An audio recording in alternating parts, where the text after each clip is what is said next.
Kanandaneta simbarapera, moyo wangu wazara nemisozi dinotarira kwamuri Jehova, munondisimudza nerudo rwenyu, makandibata pandakanga ndoira, makanditungamirira muri marese, handichachi zvandinotarisana nazvo, nokuti imi muneni nguva dzose. Mwari vanopa simba kune vasina simba, vanotirwira hondo dzedu. Jehova mukuru, kana makomo akamira pamberi pedu, munovhura nzira, Ishe wedu.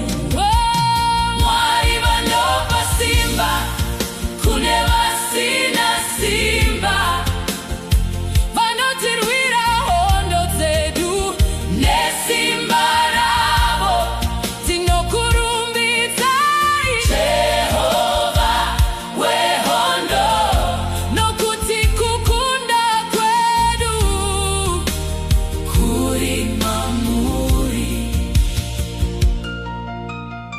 Pandinofamba mumupata werufu, handingati chinhu chakaipa, ruoko rwenyu runondichengetedza, nenyasha dzenyu ndinoramba ndakamira.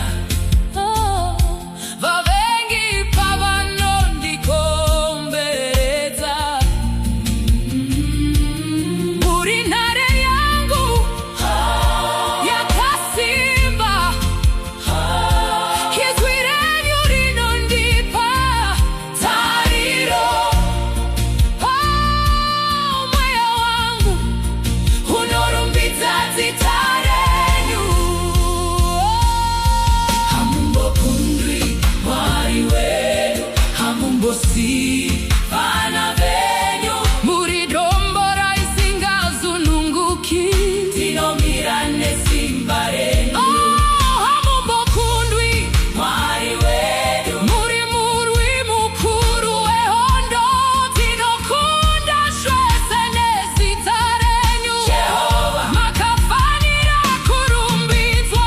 Mwari vanopa simba kune vasina simba, vanotirwira hondo dzedu. Jehova mukuru, kana makomo akamira pamberi pedu, munovhura nzira, Ishe wedu. Tinokurumbidzai Jehova samasimba, tinokurumbidzai Mwari nhare yakasimba, munotisimudza kana tawira pasi.